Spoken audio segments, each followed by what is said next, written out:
Yang semua. Waalaikumsalam warahmatullahi wabarakatuh. Waalaikumsalam. Waalaikumsalam warahmatullahi wabarakatuh. Siang Ibu. Siang, Bu. Ya, selamat siang.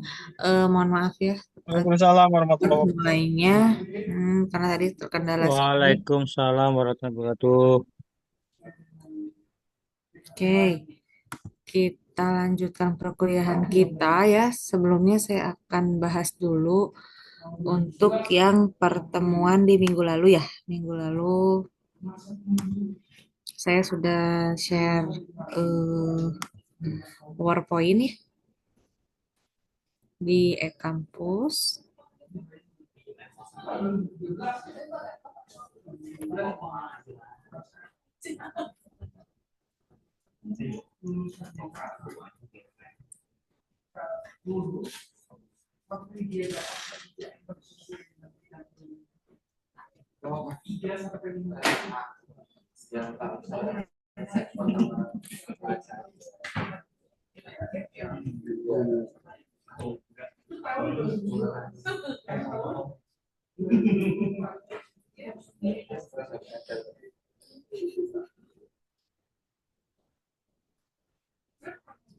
Apakah slide saya sudah terlihat?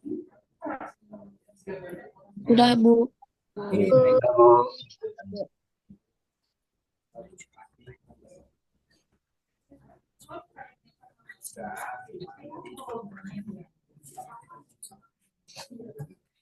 Oke. Nah, ini slide-nya sudah dibaca semua atau sudah dilihat? Sudah Bu. Enggak, Bu. Nah, sebagian untuk konfigurasi sepertinya minggu lalu, 2 minggu lalu ya, sorry. 2 minggu lalu sudah saya jelaskan sampai ke konfigurasi bilang kuantum ya, sudah ya. Ya, sekarang saya lanjutkan untuk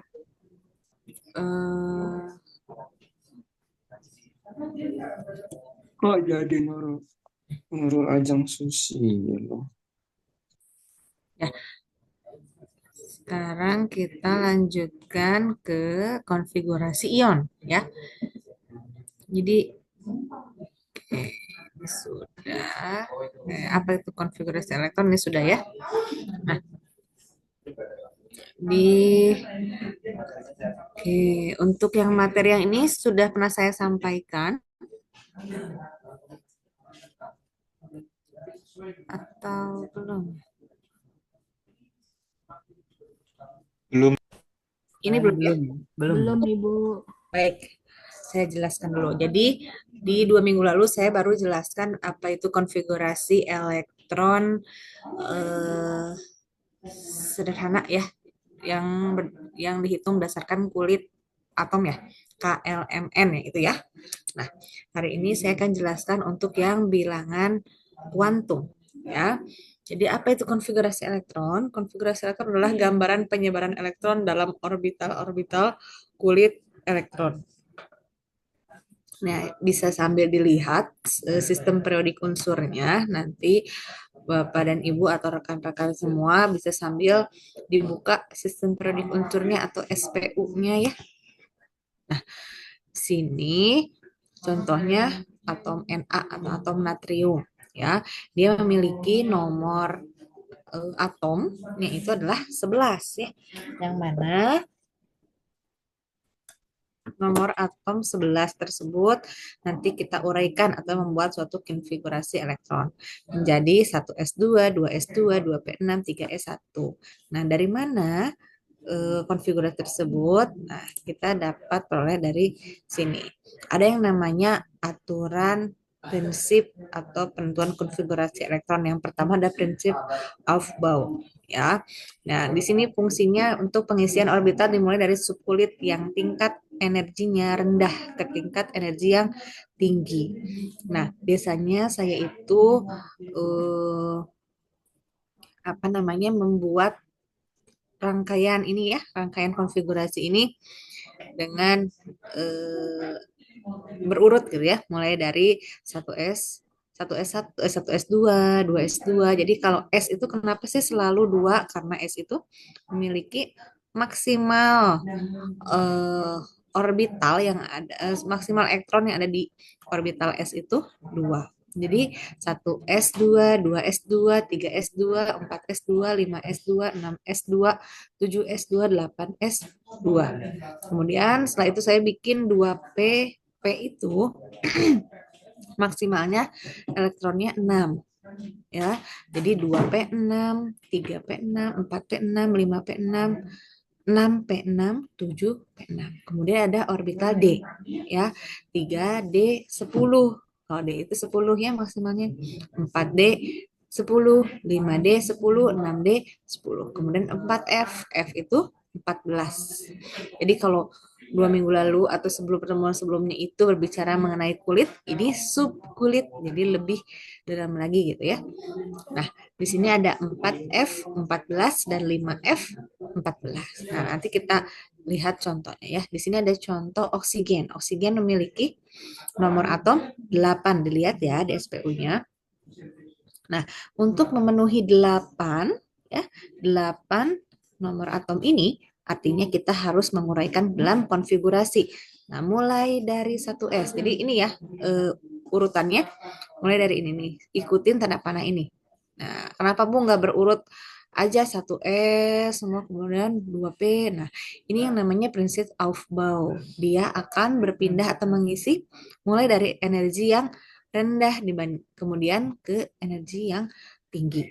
Jadi mulai dari 1S, 2S, nah kedua P dulu, baru 3S, 3P, 4S, baru ke 3D, 4P, 5S. Ini urutannya seperti ini. Ya, ini urutannya harus seperti ini. Nah, untuk oksigen, nah, dia akan kita uraikan dari 1S2, 2S2. Nah, berarti kan di sini sudah ada, nah, di sini sudah ada 2, ya. Sudah ada 2, 2 tambah 2, 4. Sedangkan dia ini nomor atomnya 8, berarti kurang berapa? Kurang 4, ya kan? Nah, 4 sisanya ini masuk ke orbital selanjutnya. Setelah 1s2, 2s2, kemudian dia ke 2p6 harusnya kan? Tapi karena di sini sisanya 4, jadi kita akan masukkan 4 ini dari mana? 2 ditambah 2, 4. Kemudian ditambah 4, 8. Jadi jumlahnya itu, jumlah elektron ada di atas ini harus sama dengan nomor atom pada unsur tersebut. Ya, kalau nanti kita lihat contoh selanjutnya ya. Izin Bu, mau tanya Ya. Bu. Ya. Kenapa nggak 2P6 Bu ya? Oke, ya tadi saya baru jelaskan ya. Jadi kenapa nggak 2P6? Karena coba kalau kita isi 2P6 di sini ya. Jumlahnya jadi berapa? 2 ditambah 2, 4. 4 ditambah 6, 10 lebih ya. Karena di sini kita nomor atomnya maunya 8. Artinya berarti kita hanya butuh 2 tambah 2 Langsung. 4 gitu. Jadi bukan 6, tapi 4. Karena kita untuk mencukupi yang ada pada oksigen. Ya, gitu ya, bisa dipahami? Bisa Bu. Ini bertanya lagi Bu, yang P ini kan harusnya 6 semua kan Bu? 2P6, 3P6, 4P6 seperti itu kan Bu? Betul sekali ini nanti ya. Nanti kita jelaskan di yang berikutnya. Oke? Siap-siap Bu.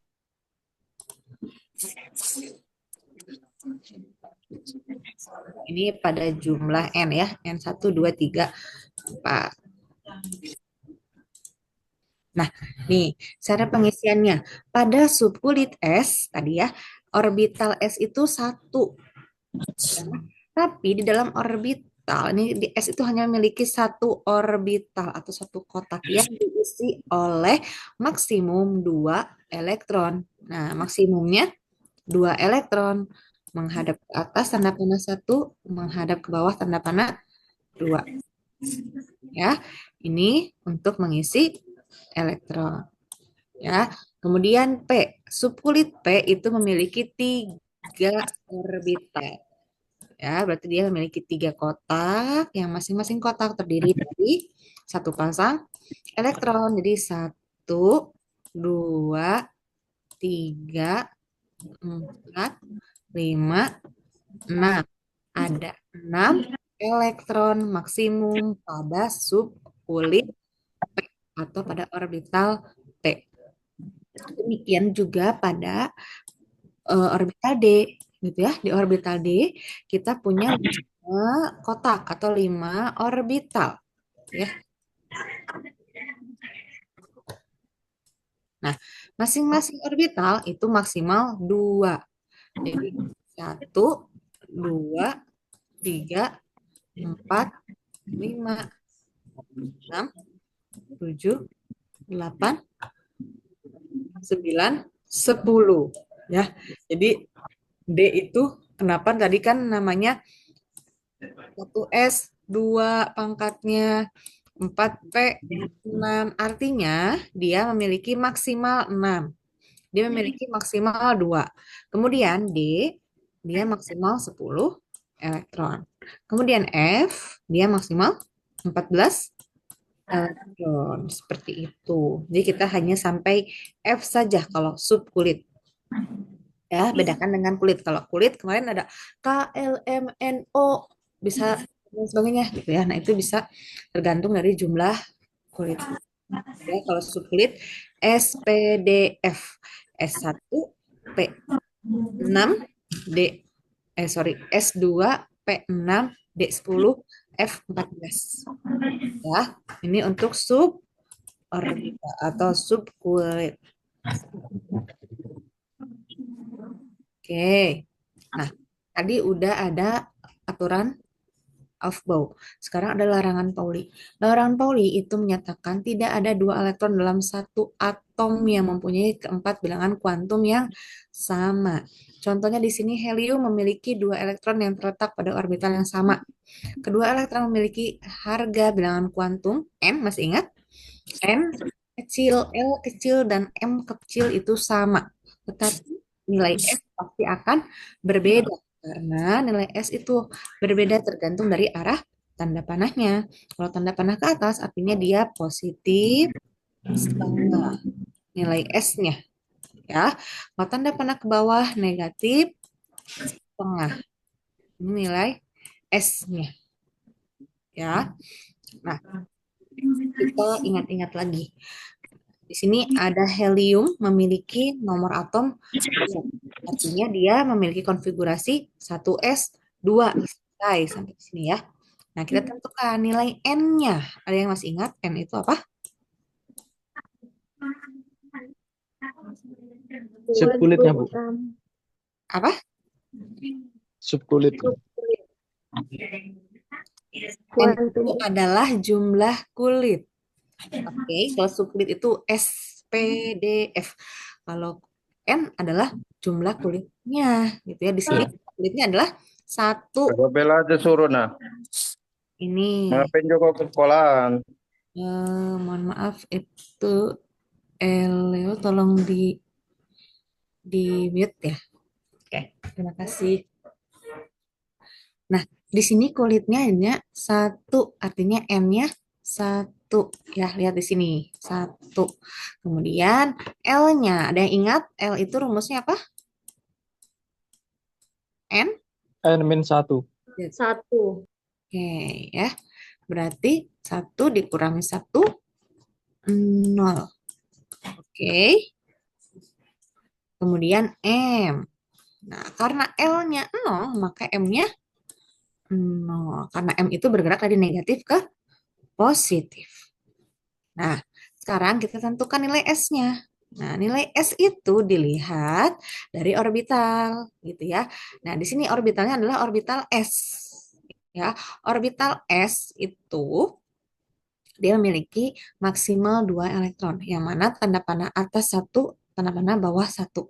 Nanti nilai S-nya di sini adalah plus setengah dan negatif setengah, karena dalam satu orbital ada 2 tanda panah seperti itu, ya. Nah, kita nanti ambil contoh. Oke.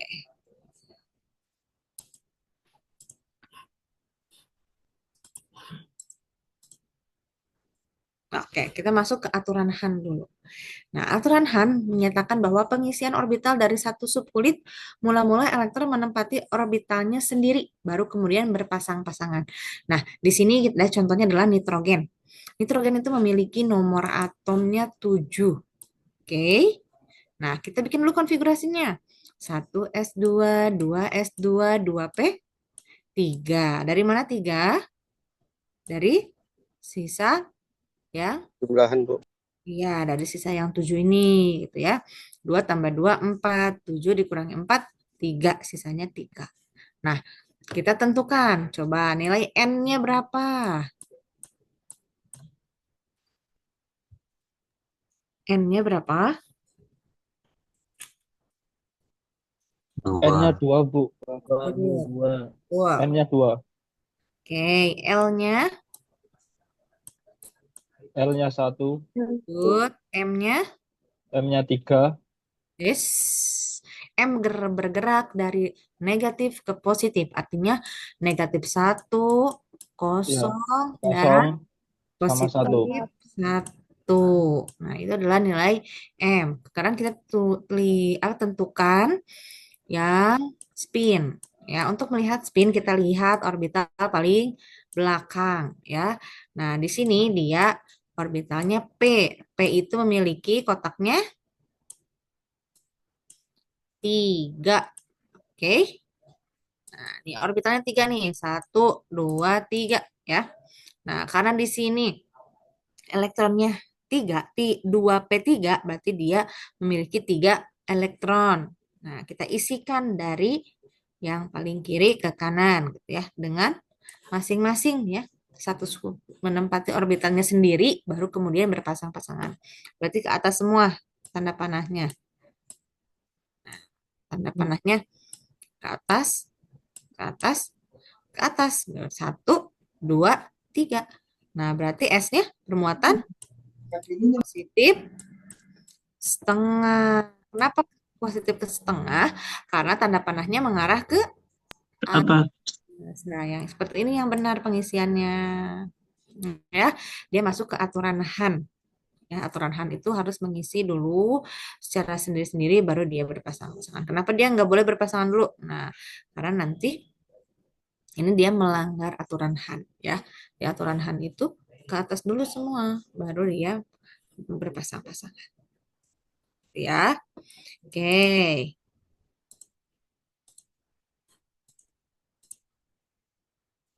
Nah, di sini ada konfigurasi sulfur atau S ya. Di sini nomor atomnya 16. Maka kita buat dulu konfigurasinya. 1s2, 2s2, 2p6, 3s2, 3p4. Ya, dari mana 3p4? Ini dari yang tadi, yang Aufbau ya. Ada yang gini ya. Nah, ada urutannya seperti itu. Ya, dapatlah konfigurasinya sampai 3p4. Ketentukan lu di sini berapa nilai N? 3. N3. L, L2. good. M, -2, -1, 0, 1, 2. oke.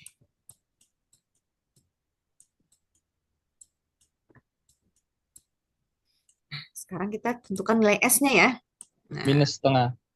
minus setengah. Kita lihat dulu, oke? Nah, lihat dari mana? Dari yang paling akhir. Ya, yang paling akhir adalah 3p4. Di sini P itu orbital T memiliki 3 kotak. 3 orbital yang berisi elektronnya ada berapa? 4. Ya. 1, 2, 3 ke bawah. 4. Nah, maka karena yang terakhir ini mengarah ke bawah, tanda panahnya, artinya nilai S-nya negatif setengah. Karena tanda panahnya mengarah ke bawah, gitu ya. Artinya dia negatif setengah. Oke, sampai di sini bisa dipahami? Bisa, Bu. Bu, saya mau tanya. Ya, silakan. Saya melihat atau membaca di referensi yang lain, kalau SPDF itu S-nya itu nilai kuantum azimut atau nilai bilangannya itu 0, sedangkan P itu 1, D2, dan F itu 3. Nah, kalau eh, dengan rumus L apa namanya N-1 berarti kan nggak sesuai sama referensi yang saya baca itu. Sebentar. Dengan tadi L SPDF, gimana? S adalah S sama dengan 0, P sama dengan 1, D sama dengan 2, dan F sama dengan 3. oh ini 2 ini ya. Iya, Bu. Oke, baik. Ya, tadi. Jadi kalau S ini menunjukkan subkulit, sedangkan yang ini adalah kulit terluar gitu ya. Jadi sama aja sih, gitu ya. Kan tadi kalau S itu ada di slide yang sebelumnya ya. Slide yang sebelumnya itu dijelaskan kalau S itu memang 0 gitu, P itu 1, tapi artinya apa gitu. Ini tuh bukan artinya dia ada pada kulit, kan awalnya itu N ya, kan nggak mungkin kulit itu 0 ya. Artinya masa tidak ada kulitnya atom ya. Jadi rumus ini memudahkan Anda menentukan dari apa, kalau Anda sudah mempunyai nilai N-nya gitu ya, Anda akan lebih mudah untuk menentukan nilai L-nya dan juga nilai M gitu ya. Kemudian nanti menentukan nilai S. Nah, kalau di sini kenapa Bu yang S ini nilainya 0 gitu ya? Karena di sini di set saya sebelumnya mungkin juga ada ya. Jadi kalau N1 gitu ya, maka di S dia 0 gitu ya. Si apa namanya? Tapi elektronnya tidak mungkin dia 0 di S itu. Tetap ada 2 maksimal elektron. Di P itu ada 6 maksimal elektron, di D itu ada 10, dan di F itu ada 14 elektron. Ya, gitu. Jadi ini adalah untuk kalau N-nya 1 gitu ya, maka dia di sininya 0. Kalau N-nya 2 gitu, maka 2, maka L-nya itu kan berarti L N-1 ya. Jadi ya dia nilai 0, nilai 1, nilai 2, dan 3. Itu ada di slide saya yang sebelumnya kalau dilihat. Oke. Silahkan. Oke, yang sholat asar, silahkan. Oke, saya lanjut dulu ya. Nah, selanjutnya adalah aturan penamaan setengah penuh. Jadi untuk pengisian elektron pada subunit D, keadaan paling stabil mengikuti aturan atau setengah penuh. Subunit D cenderung penuh pada D10, ya kan? Tadi karena D itu maksimalnya adalah ada 10 elektron di orbital D, sedangkan kalau setengah penuh adalah di orbital D ini ada 5 elektron. Artinya seperti apa? Artinya gini, ya. Di D itu kan adanya kotaknya 5 ya.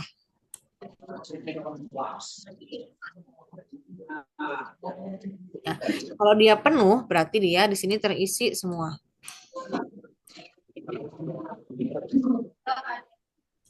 Belum.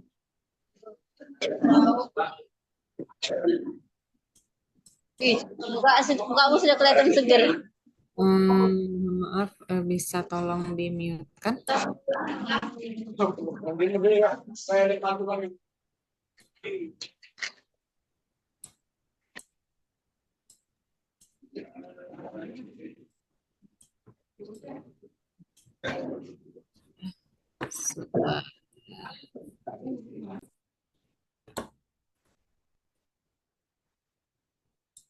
Ya, nah ini untuk pengisian setengah penuh dan ini pengisian penuh gitu ya. Nah, ada contohnya pada krom. Krom nomor atomnya 24. Ya, di sini konfigurasi akhirnya ada 3D4, 4S2. Jika kita membuat konfigurasi seperti ini,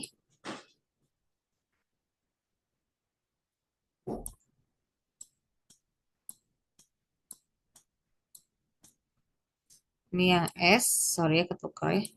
Ini yang D. Di sini jumlah N-nya adalah 4 ya, karena dia kulit terluarnya adalah 4 gitu ya.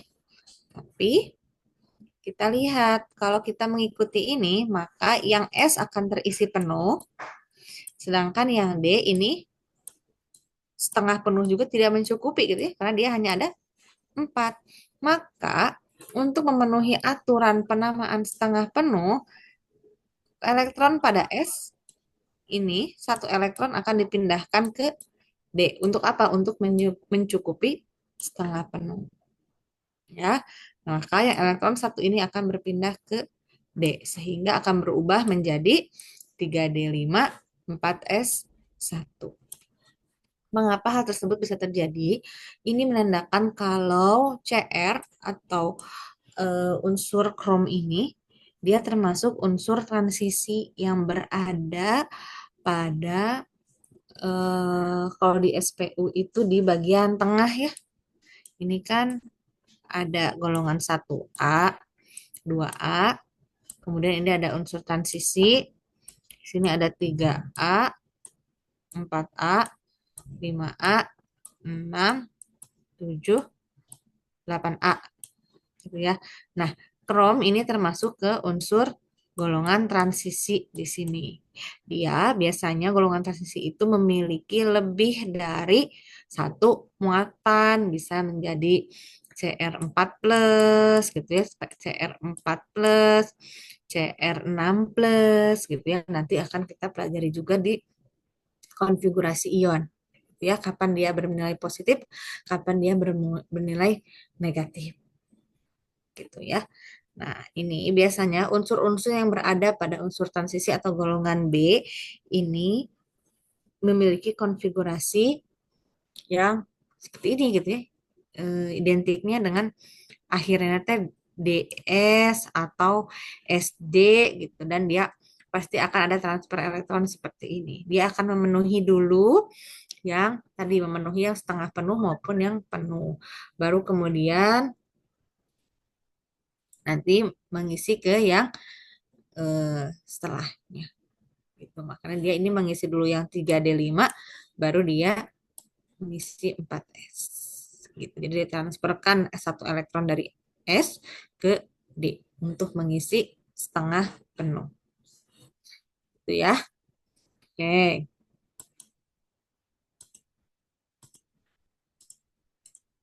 Nah, ini ada contoh pengisian untuk litium, berilium, boron, karbon, nitrogen, oksigen, fluorine, dan neon.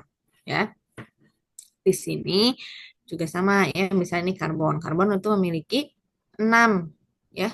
1, 2, 3, 4, 5, 6. Ya, 4 tambah 2, 6. Nah, maka dia akan mengisi 1S2 full, 2S2 full, dan di 2P dia hanya mengisi Speakerku hilang, bos. Mati lampu, jadi nggak ada suaranya Zoomku.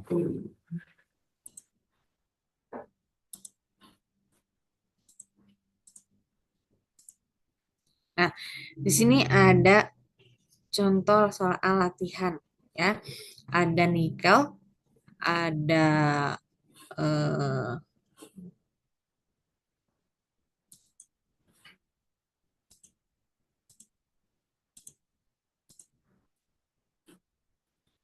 nikel dengan nilai Z-nya 28, kemudian ada strontium dengan nilai Z 38, kemudian klor dengan nilai atomnya atau nomor atomnya 17, dan kalsium dengan nomor atomnya 20.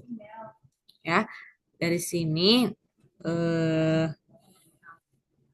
bisa dibuat konfigurasinya nih. Contoh ada konfigurasi yang sudah tertulis ya. Ada Cl itu memiliki 17 nomor atomnya. Berarti dia akan mengisi 1S2, 2S2, 2P6. Ini baru 10 ya. 3S2 dan 3P5. Nah, dari 3P5 ini dia ditentukan nilai N-nya berapa. Nilai N-nya 3. Nilai L-nya 2. Nilai M-nya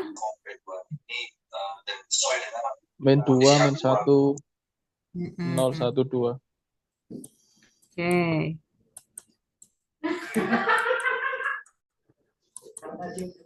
Ya, maka sekarang kita lihat S-nya ya. Nah, S-nya gimana? Lihat, kalau di sana orbital P, berarti kita memiliki 3 kotak. Ya. Nah, ada berapa? Ada 5. Misalnya nih. 1, 2, 3, 4, 5. Gitu. Berarti S-nya berapa? Negatif setengah. Negatif setengah. Wow. Ya, seperti itu. Ya, nanti di rumah atau ketika senggang silakan dikerjakan yang Z, SR, dan CA. Atau ada yang sudah? Sudah, Bu. Sudah, Bu. Sudah, Bu. Sudah mengerjakan. Oke. Kalau sudah mengerjakan, mungkin oke, kita bahas dulu ya sedikit. Oke. Yang NI. NI ini konfigurasinya apa saja? 1 S2, 2 S2, 2 P6, 3 S2, sampai 3 D8, Bu. 3 dan 2, 3 P6, 3 D8, 4 S2. 4 S2, 2 P6, 2 P6, 3 S2, 3 S2, terus 3 P6, 3 P6, 3 D8, 4 S2, 3 4 D8. sorry, 3 4 S2, D8, 3 D8. 3D8. 3 D8. Oke, kita lihat di sini ya. Nah, ini sama kasusnya seperti yang CR tadi ya. Nah, di S ini ada 2, di D ini ada 8. Dia bisa memenuhi yang kaidah penuh ya. Nah, kita lihat di S dia memiliki penuh ya. Nah, kita lihat yang D.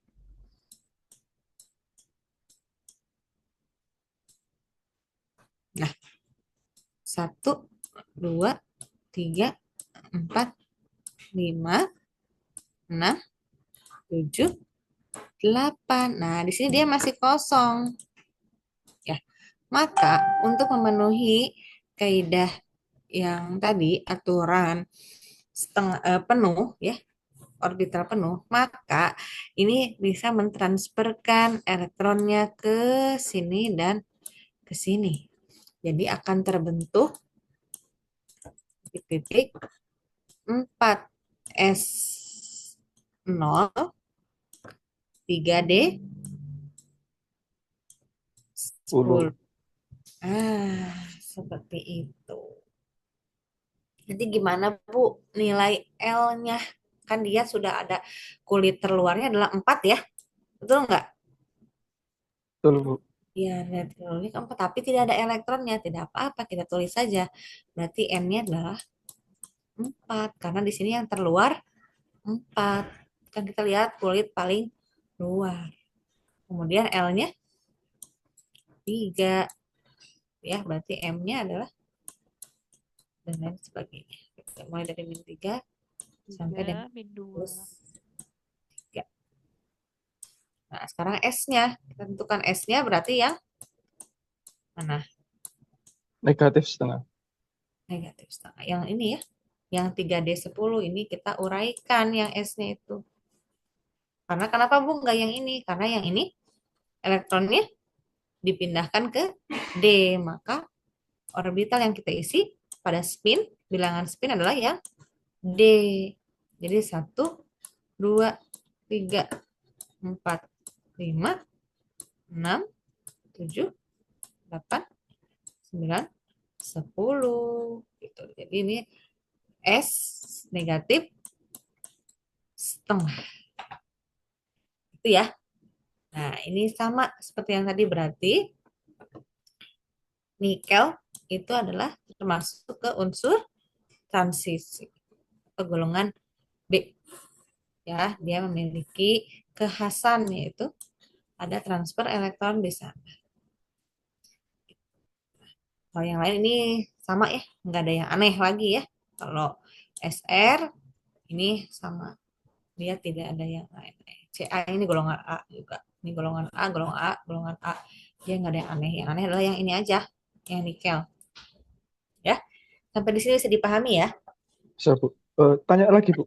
Ya. Berarti untuk penulisan konfigurasi ionnya itu yang benar kita tulis 4S0 atau 3D10, Bu? 4S0 3D10 atau 4S2 3D8? Nah, kalau yang sebetulnya untuk konfigurasi elektron saja kita tuliskan yang ini. Ya, ini yang utamanya adalah yang ini, gitu ya. Nah, kenapa bisa menjadi 4S0 dan 310? 3D10 ini dituliskan jika dasarnya sudah terbentuk yang ini, gitu ya. Kemudian untuk memenuhi aturan penuh dan setengah penuh, baru kita ubah ke 4S0 dan 3D10. Sehingga nanti akhirnya penentuan NLMS-nya berdasarkan yang ini, gitu.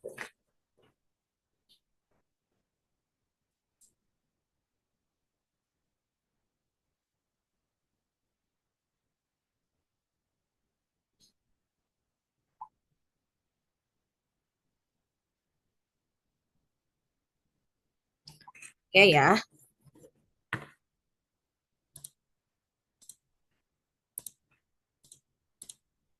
Nah, sekarang masuk ke konfigurasi ion. Ini kalau yang konfigurasi elektron tadi sudah dipahami, ini akan lebih mudah ya. Di konfigurasi elektron ion ini ada dua, ada ion positif dan ion negatif. Untuk ion positif ini terbentuk dari atom netral yang melepaskan elektron dari kulit terluarnya. Contohnya di sini adalah ion natrium. Kalau dilihat di SPU atau sistem periodik unsur, natrium berada di golongan 1A. Adanya letaknya di kolom baris pertama sebelah kiri ya, paling pojok kiri ada natrium. Ya, di sana termasuk ke golongan 1A. Artinya dia memiliki elektron valensi 1. Ya, elektron valensi 1. Nah, perlu diketahui suatu atom atau unsur itu bisa stabil ketika dia memenuhi kaidah oktet. Oktet itu adalah jumlahnya elektronnya 8. Ya, contohnya ada gas mulia, golongan gas mulia di yang paling sebelah kanan pojok gitu ya. Itu golongan 8A, dia itu sudah stabil gitu ya. Sehingga dia tidak perlu melepaskan elektron atau menangkap elektron dibandingkan dengan yang natrium.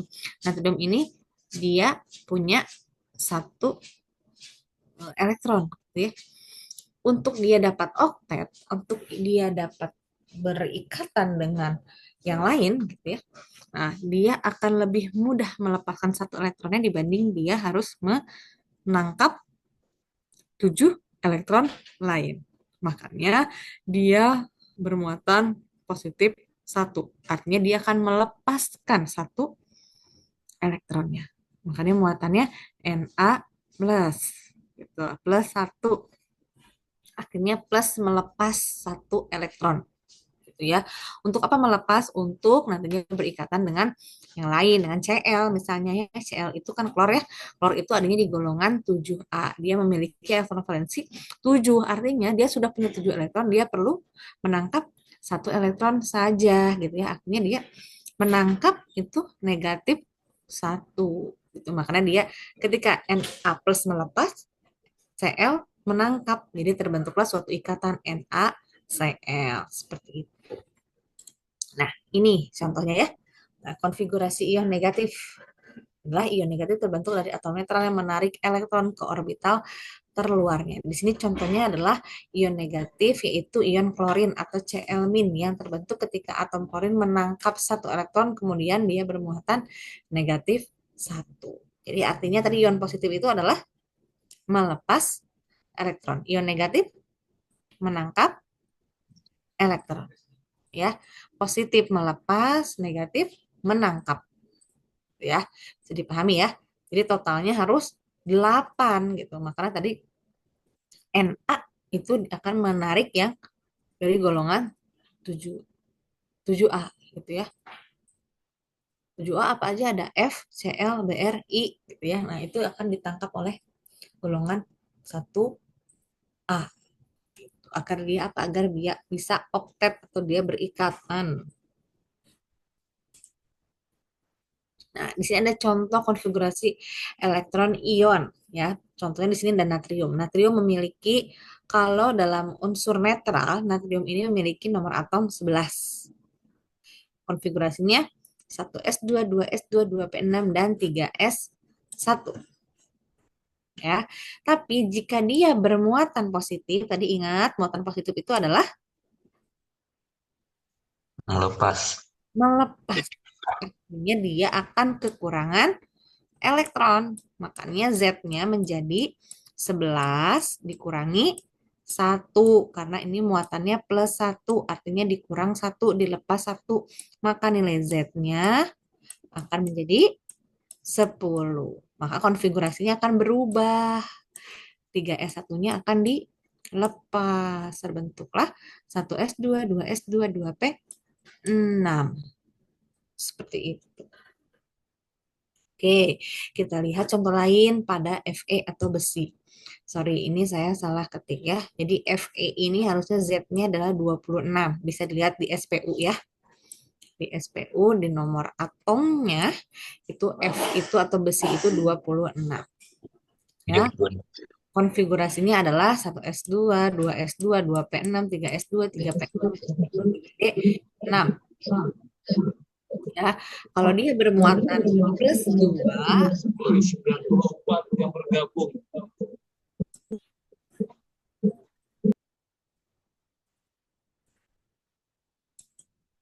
oke.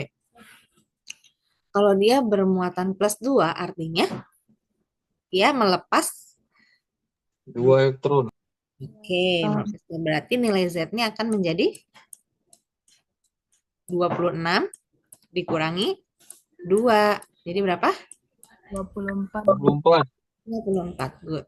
Ya, ada 24. Kita uraikan berarti 1S2, 2S2, 2P6, 3S2, 3P6, dan 3D. Nah, ya. 2 tambah 2, 4, 4 tambah 6, 10, 10 tambah 2, 12, 12 tambah 6, 18, 18 tambah 6, 24. Ya, sesuai ya. Nah, kemudian ada Fe3+, sama. Z-nya menjadi, bukan dari sini diambilnya, tapi dari yang atas ya. 26 dikurangi, berapa muatannya? Plus 3? 3. Kurang 3. Kurangi 3. Berarti Z-nya 23. Dan konfigurasinya berubah ya. Yang ini berubah menjadi 3D5. Gitu. Nah, Fe ini termasuk juga golongan transisi karena dia memiliki lebih dari satu muatan. Ada Fe2+, ada Fe3+. Ya. Oke, gampang ya. Kalau konfigurasi ion, kalau asal tadi konfigurasi elektronnya sudah memahami gitu ya, maka akan mudah untuk mengerjakan konfigurasi ion. Bu, mau tanya dulu. Oke, silakan. Misalnya Fe-nya tadi 1 plus, Bu, atau Fe plus. Berarti 4S1, 3D6 ya? Apa? 4S1? Misalnya Fe plus atau Fe1 plus. Berarti untuk terkeluarnya berarti 4S1, 3D6. Iya, betul. Yang berkurang adalah yang S-nya dulu, karena yang paling luar adalah yang 4S2. Berarti nanti kalau misalnya dijadikan, dicarikan bilangan kuantumnya, berarti nanti S-nya pindah ke D, Bu. Iya, betul. Ya, Bu. Terima kasih, Bu. Oke. Nah, lanjutnya yaitu contoh lain di oksigen. Oksigen ini muatannya minus 2. Ya, karena apa? Oksigen ini termasuk golongan berapa di SPU?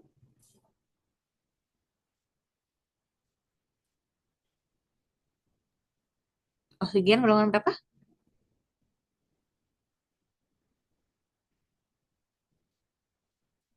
Halo, oksigen golongan berapa? 6A. 6A, betul. 6A artinya dia memiliki 6 elektron valensi.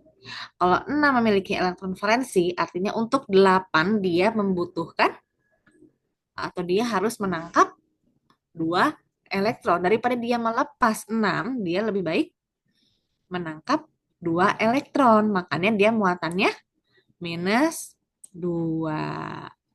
Ya. Maka nanti nomor atomnya atau nilai Z-nya akan berubah. Yang awalnya Z-nya itu 8, kalau dia bermuatan -2, maka dia akan menjadi ditambah 2 menjadi 10. Maka konfigurasinya akan berubah gitu. Yang tadinya 1s2 2s2 2p4 menjadi 1s2 2s2 2p6 gitu. Dia bertambah nih si orbitalnya gitu ya. Elektron pada orbital P-nya dia bertambah. Ya. Nah, ini sama, jadi ini yang mangan ya atau Mn, ini sama juga. Ya. Di sini apa namanya? Dia Mn-nya 12. Yang awalnya 25, dia dikurangi 2 jadi 23.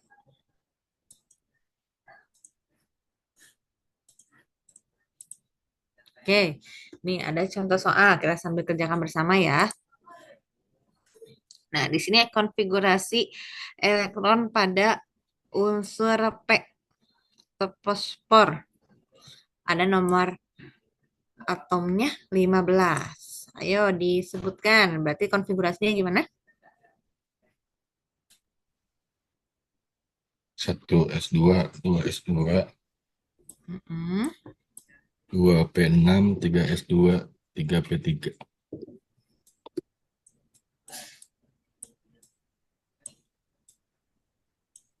Tiga S2 Terus 3p3.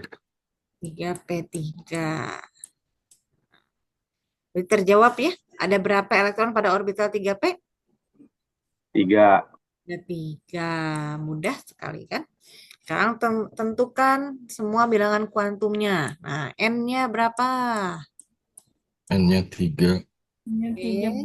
L-nya, L-nya 2. M-nya, -1 sampai +1.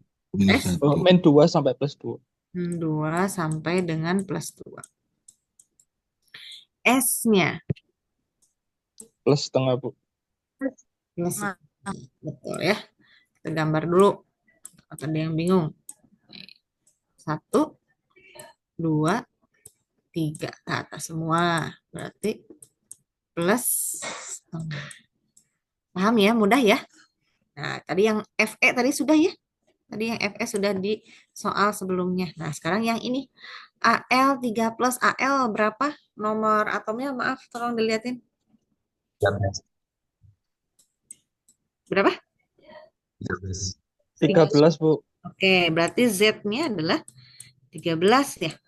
Karena dia muatannya 13 artinya Melepas 3 Dikurang 3. dikurang -3, Bu. 3, good. Jadi Z-nya 10 10. ya. Nah, konfigurasinya berarti 1s2 2s2 2p6. oke.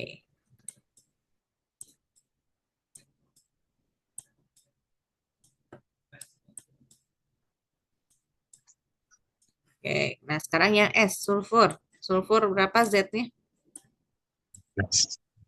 16. 16, Bu. Kalau dia bermuatan negatif 2 artinya? Ditambah 2. Tambah 2. Tambah 2, betul. Tambah 2. Berarti Z-nya menjadi 18. Ya. Oke, berarti konfigurasinya 1s2, 2s2, 2p6 2p6, terus 3s2 3S2. 3p, 3p6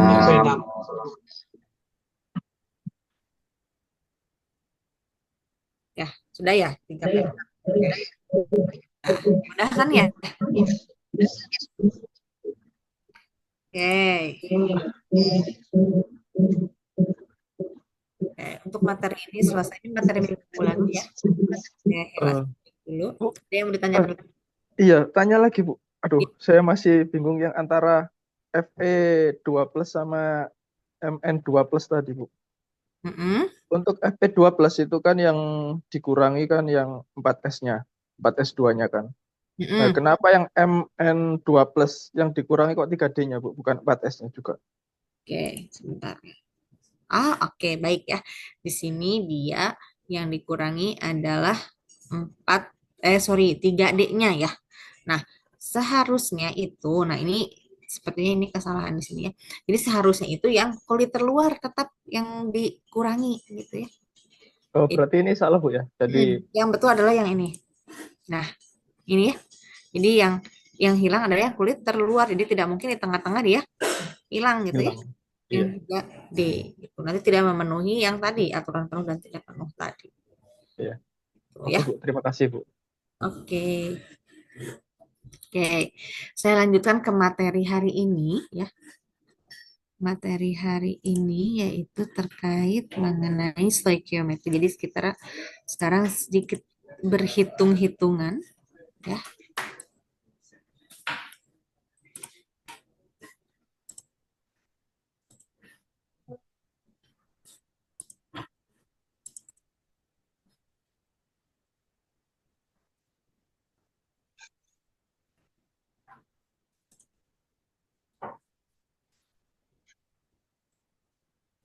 Oke.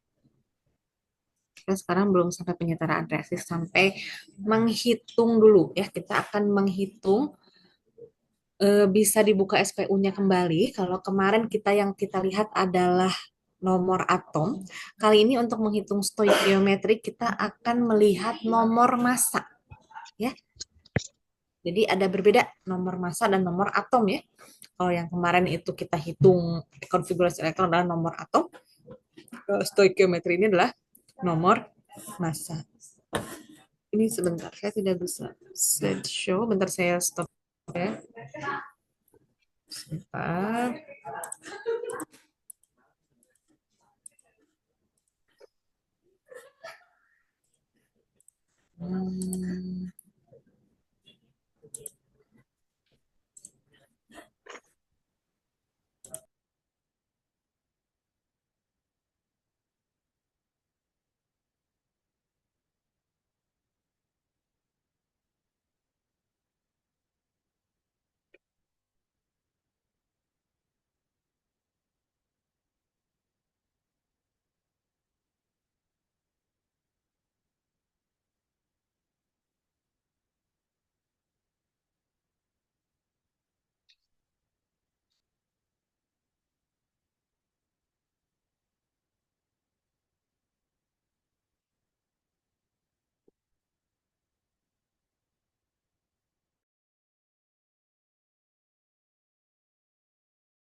Sebentar, saya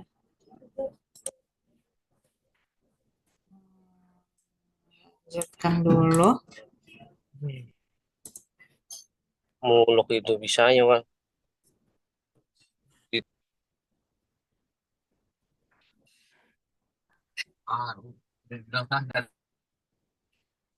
Ya.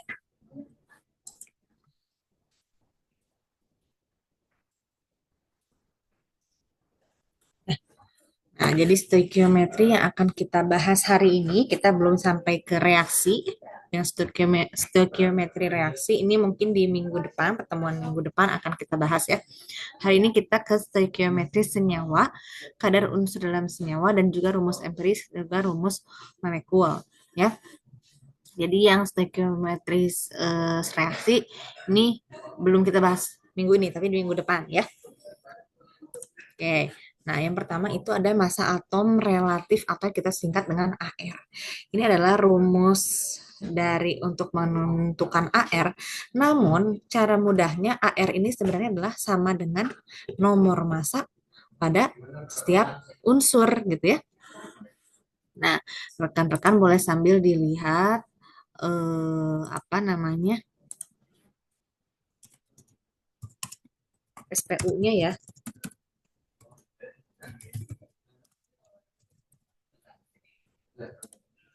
SPU-nya boleh sambil dilihat ya. Nah, di sini AR adalah nomor massa. Jadi bedakan dengan yang lalu ya. Kalau yang sebelumnya itu adalah nomor atom.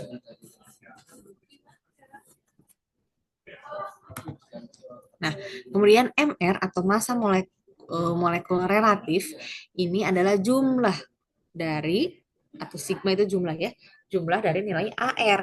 Nah, contohnya apa? Misal saya mau mengetahui MR dari senyawa H2O. Coba dilihat nomor massa untuk H atau hidrogen berapa? 1. 1. Oke, berarti kita untuk menghitung MR 2, karena di sini ada 2H dikalikan dengan 1. 1 adalah nomor massa H, ditambah dengan nomor massa oksigen berapa? 8. Itu nomor atom, nomor massa. 16. Good, 16. Nah, artinya MrH2O 2 ditambah dengan 16 menjadi 18. Ini adalah MR dari H2O. Contoh lain, NaOH. Na berapa? Coba lihat. 23. 23, good. Ditambah O 16. Ditambah H 1. Jadi ada berapa MR-nya NaOH?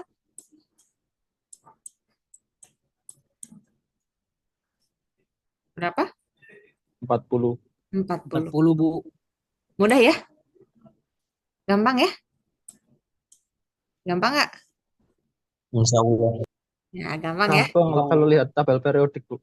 Iya, nggak apa-apa, lihat aja. Jadi jangan dihafalin, lihat aja tabel periodiknya ya.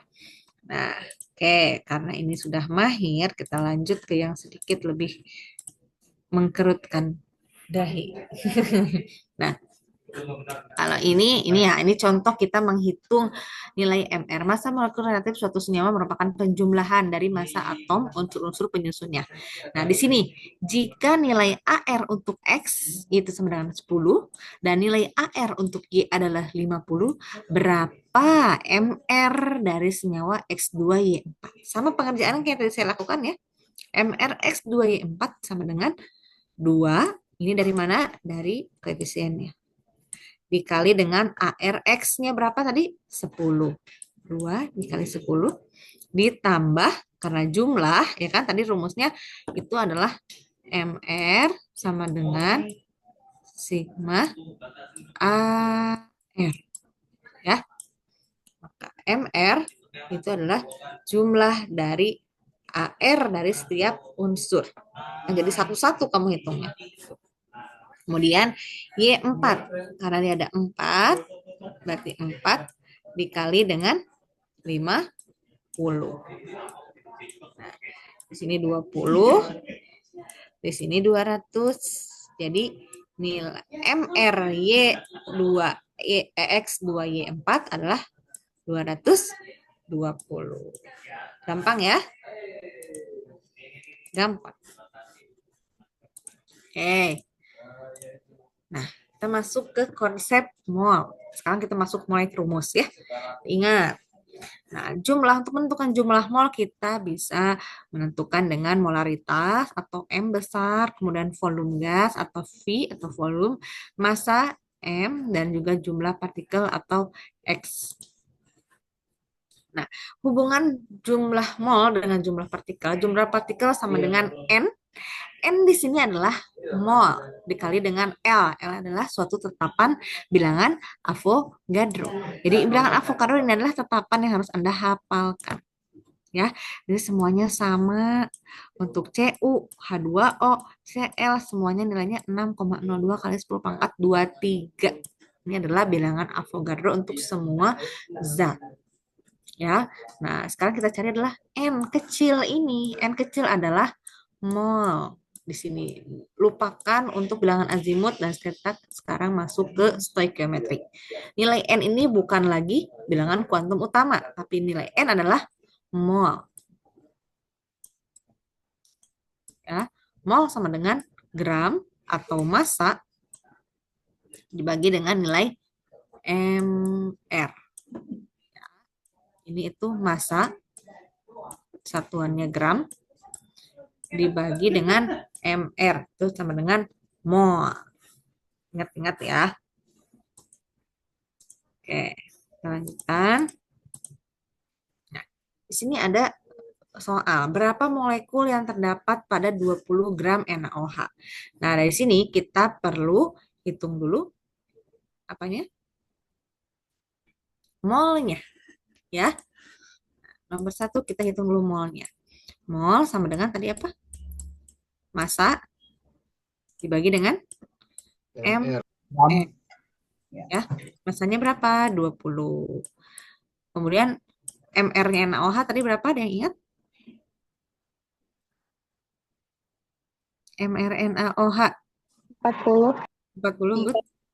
Terus berarti nilai molnya adalah 1/2 atau 0,5 mol. Nah, sini bisa dipahami sampai sini? 20/40 sama dengan 1/2 sama dengan 0,5 mol. Baru dicari mol. Nah, karena tadi rumusnya berapa molekul, berarti jumlah partikel atau jumlah molekul sama dengan N dikali dengan bilangan Avogadro N 0,5 dikali dengan Avogadro berapa? 6,02 kali 10 pangkat 23. Good. 6,02 kali 10 pangkat 23. Nah, ada yang bisa tebak berapa angkanya? 3,01 kali 10 pangkat 23. Kalau belum bisa dihitung ditalar langsung boleh pakai kalkulator ya, silakan. Ini adalah jumlah partikelnya. Ya. Nah, kita sekarang hitung nomor 2. Nomor 2 sama, cari mol dulu. Ya, molnya sama dengan massa 150 dibagi MR-nya NaCl, tolong dihitungkan.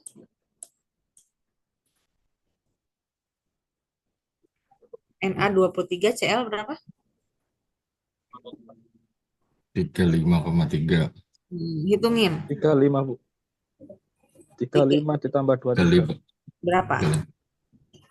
58,5. 58. Oke, sekarang tolong dihitungkan 150 dibagi 58 berapa? 2,56, Bu. Berapa? 2,5. 2,56, Bu. 2,56. Oke, berarti sekarang 2,56 dikali dengan 6,02 dikali 10 pangkat 10 pangkat 23. berapa?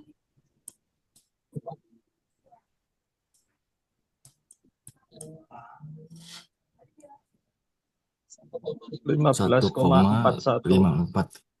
Berapa? 1? 1,54 kali kali 10 pangkat 24, Bu.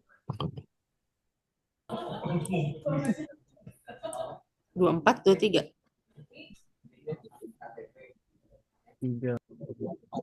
15,4 kali 10 pangkat 23 atau 1,54 kali 10 pangkat 24. Oke, 15,4 kali 10 pangkat 23. 23. Seperti itu ya. Mudah ya? Nah, ini masih mudah. Ya, asal kita tahu rumusnya tadi ya, rumus yang molnya. Nah, ini yang hitungan pertama. Betul. 20/40, 0,5. Kemudian dikali dengan bilangan Avogadro. Oke, kita masuk ke hubungan mol dan massa. Nah, oke, di sini sama ya. Untuk menghitung mol tadi di gram, untuk menghitung massa, ini kita balik untuk menghitung massa itu adalah AR dibagi dengan mol atau MR dibagi dengan mol. Kita mau menghitung massa. Nah, ini juga ya. Ini untuk menghitung massa berarti mol dikali dengan massa molar atau AR atau MR-nya. Ya. Oke, kemudian hubungan mol dengan volume. Di sini mencari volume sama dengan mol dikali dengan volume molar. Ya. Nah, untuk menghitung VM atau volume molar ada ketentuannya. Jika reaksi terjadi keadaan STP atau standard temperature and pressure, maka VM-nya bernilai 22,4. Sedangkan jika dalam keadaan room temperature and pressure atau RTP dengan suhu 25 derajat Celcius, tekanan 1 atm, maka VM-nya akan sebesar 24 liter per mol. Ya, ini ketentuan ini yang harus diingat gitu ya, sama seperti tadi dengan Avogadro ya. Kalau misalnya kita keadaannya 0 STP berarti VM-nya 22,4 liter. Kalau keadaannya RTP berarti VM-nya 24 liter per mol. Oke, ini untuk menghitung kaitannya dengan tekanan dan suhu di luar dari STP dan RTP. Kalau tidak ada di dalam rentang dua kondisi tersebut, artinya harus menggunakan rumus ini. PV nRT. P adalah tekanan, V adalah volume, N adalah jumlah mol, dan R ini adalah tetapan gas. Kemudian T ini adalah suhu, namun di sini suhunya menggunakan Kelvin satuannya ya. Kayak di sini ada untuk pengenceran ya. V1 per V2, N1 per N2. Ini volume dan jumlah mol. Oke. Nah, di sini masuk ke konsentrasi larutan ya. Konsentrasi larutan itu ada kepekatan, yaitu jumlah relatif antara pelarut dan zat terlarut.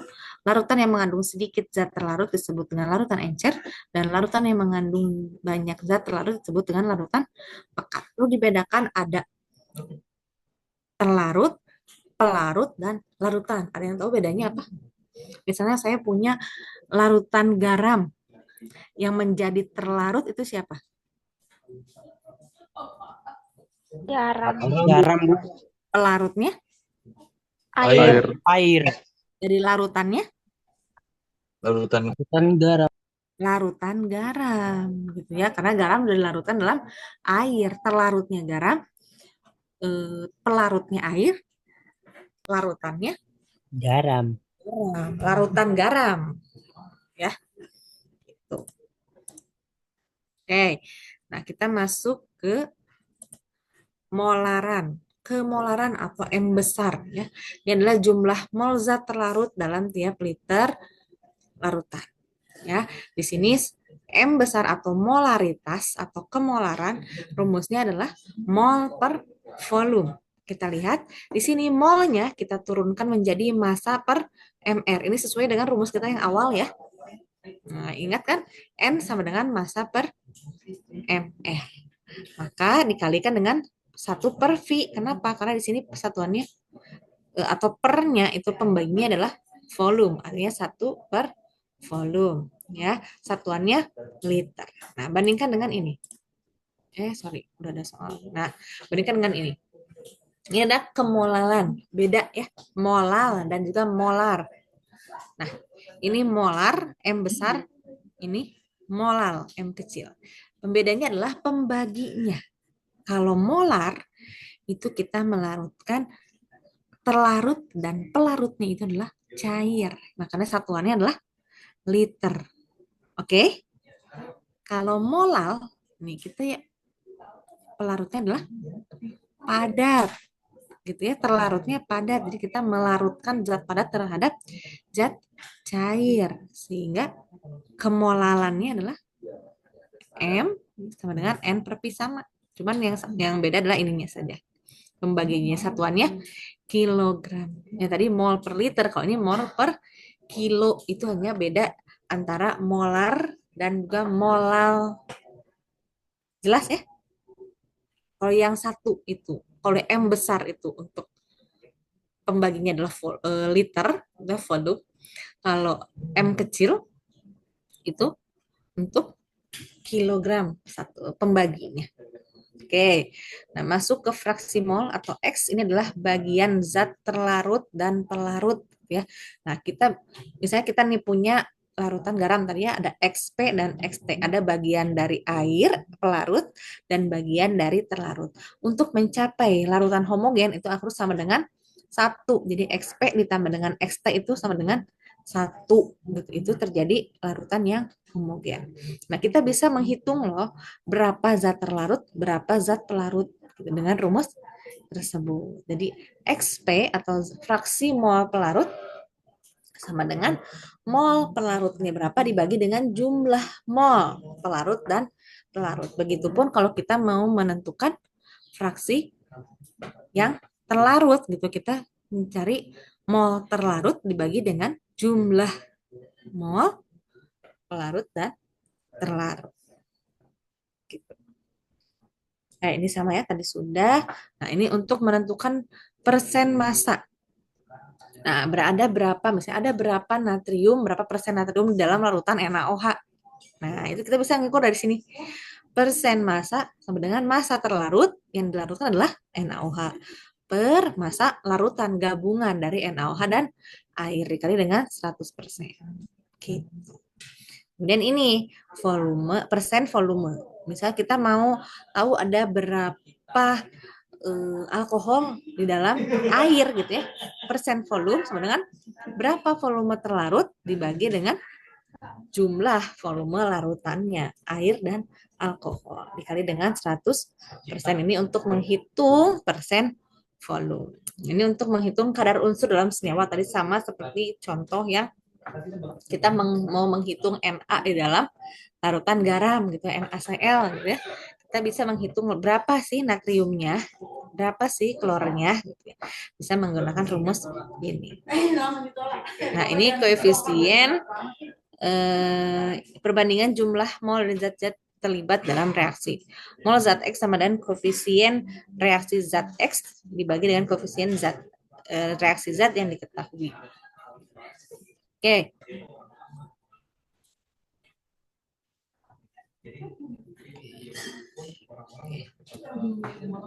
Sampai di sini ada yang mau ditanyakan dulu?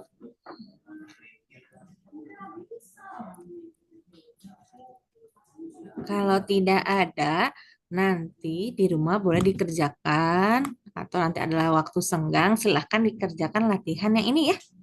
Tadi ada rumusnya di yang sebelumnya ya. Tentukan massa CaCO3 dengan konsentrasi. Nih, ada. Ya, apakah ini menggunakan rumusnya molalitas atau molaritas atau fraksi mol dan lain sebagainya. Ini tolong dikerjakan gitu ya. Dikumpulkannya minggu depan akan saya tanyakan sebelum perkuliahan dimulai ya. Jadi silahkan dikerjakan. Nanti minggu depan saya akan cek gitu ya. Sudah dikerjakan apa belum nih gitu ya. Tentukan latihan soal yang ini. Ada yang ditanyakan dulu? Kumpulnya di mana, Bu? Kenapa? Kumpulnya di mana tugas ini, Bu? Kumpulnya di mana? Oh, ini nanti aja minggu depan aja. Minggu depan aja nanti saya bukakan tugas ya. Tapi di minggu depan saja setelah sebelum perkuliahan dimulai. Gitu ya. Terima kasih, Bu. Di minggu depan sebelum perkuliahan saya akan buka file tugasnya ya di bagian tugas perkuliahan. Ya. Sampai di sini ada yang mau ditanyakan dulu? Nanti filenya saya simpan di materi perkuliahan ya. Baik, Bu. Baik, Bu. Baik, Bu. Baik, Bu. Oke. Ada yang ditanyakan dulu?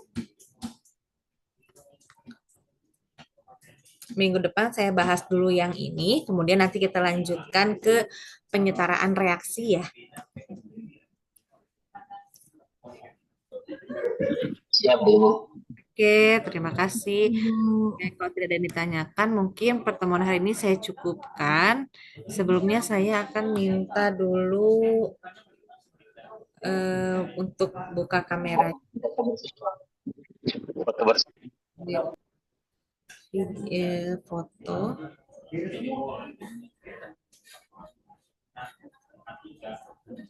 Sip, sebentar.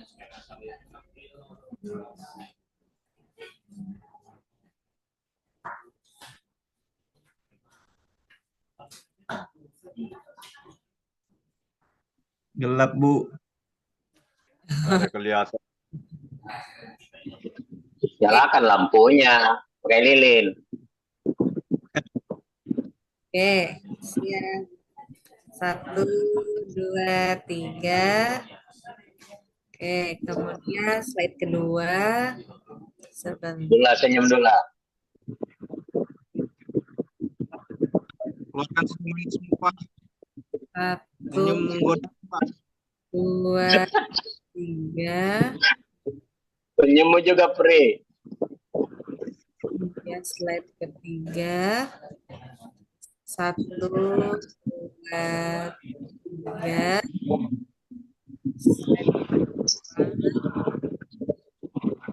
Amran mana? Amran gaya Amran. Senyum Ki. Rizky Eko. 3. Oke, terima kasih ya rekan-rekan semua. Sampai bertemu di minggu depan. Makasih, Bu. Makasih, Bu. Terima kasih, Bu. Terima kasih, Bu. Terima kasih, Bu. Ketemu minggu depan. Terima kasih, Bu. Terima kasih, Bu. Ya, saya Udah kelihatan. Ya,